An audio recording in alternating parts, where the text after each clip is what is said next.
So for this segment, we always show before and after photos, but we never really get into the nitty gritty, the thought process behind the design. I've had a couple of homeowners during the interview phase ask us a handful of questions about our different design process, and it's really hard to share that without showing it. So with that, I wanted to take this bathroom master suite as an example. On the left hand side, as you can see, these are existing conditions. Pain points for this particular homeowner, bedrooms over here, was the wasted real estate. So this was a little center hall, almost like a secondary foyer type scenario to lead into different key places, one being the bathroom, and then two walk-in closets of his and hers, which was fairly small. This waste of space was just an open area here and then like a little small vanity area, no sink. So the goal was how can we best utilize the existing real estate in this room, reconfigure walls on the second floor, and give them a grand suite. Another pain point in wasted real estate was the corner garden tub. Very popular in the 90s, early 2000s to have these giant tubs on top of a tile deck. But in recent years, the freestanding tubs have allowed us to save a tremendous amount of space. They had a 6 foot vanity, pretty good size for a master suite, but we can improve upon that. The other thing we're looking at is a toilet in a shower room. It's a wet room, closed door, nice enough, but I didn't really feel the need to have everything kind of cut off. So, what we ended up doing is we eliminated that wall. One thing we had to do was I had to pull this wall back a little bit to allow enough real estate for a hinge door into the new closet. There was a return air here that we had to relocate, but that was the biggest challenge. I also eliminated the double door into the bedroom itself and I shrunk it down to a single door. That opened up a tremendous amount of wall space here that we could use now for a TV, piece of furniture, what have you. So entering into the closet space, I did utilize some clipped walls with 45-degree angles to kind of invite you into the space. Also to have a stopping point for any cabinetry that we crafted for this master suite closet. In the center here, enough space for an ottoman, sit down, be able to put your clothes on, and we did closed storage all the way throughout. I was able to do reduced depth cabinetry. In this particular cabinet, we did a pull-out ironing board. In this reduced depth shelf, we ended up doing accessories for like bracelets, things like that. These two towers here are for shoes, and everything else around the perimeter happens to be for wardrobe. Both single and double rod storage. If you open some of those cabinets, you'll even be able to see some built-in dresser effects with pull-out drawers. Right here from the master suite, looking in, I wanted a center point, a focal point as you're looking in. We did these beautiful maple doors here, but keeping them open just as nice. We get to see and appreciate the doors from the bedroom side.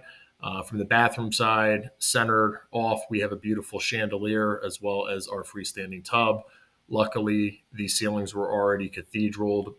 I picked another center point on this far wall, introduced a picture window behind the vanity, floating mirrors, and then we did an oversized his and hers vanity combo unit. We have pull-out drawers with outlets in there, maintained this rear window, made that tempered glass, did an oversized shower with a bench, handheld, nice extended shower head. Very, very much so an improvement from what they had prior. I needed a little bit more real estate. One of my goals was still to keep the toilet in its own separate room. To be able to achieve that, I had to pull the wall out into the closet to a degree. I did recess a full-size 12-inch wall cabinet into the wall cavity.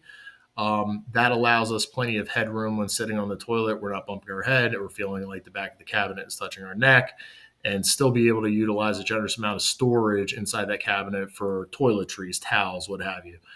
We do have a wall register in the space, keep it hot and cool.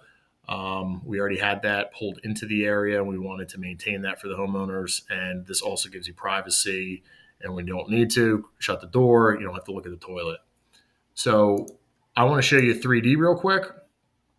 So when you reference the actual images, the after photos, you can see where our thought process was. Everything was centered off of these mirrors. It's obscure glass. The bottom sash of this window is also obscure glass. The top sash happens to be clear.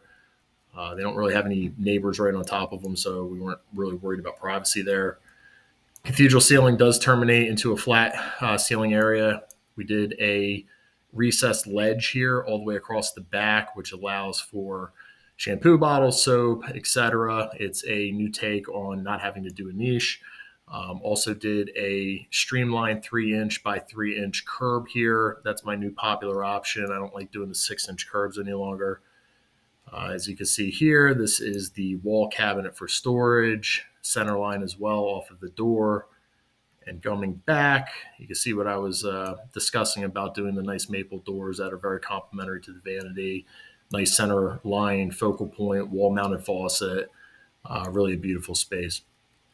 3D view here, we did vertical, very popular look, almost like a nickel gap style door. We did fabricate these in house because our manufacturer of the cabinetry did not happen to offer them. And we did our towers right here for shoe storage. So I hope you guys like the explanation, the thought process behind why we did certain things in the design process. We always have all these meetings set up via Zoom now to be able to present to our homeowners all our preliminary designs as well as any revisions that we go through. It makes it really easy for homeowners to understand exactly what they're getting. And hope you guys follow us and are able to make comments on our designs. If you like them, great. Give us a thumbs up. If you hate it, give us a thumbs down. We're always trying to improve upon not only the company as a whole, but also our personal designs that we pump out to the world. Thank you.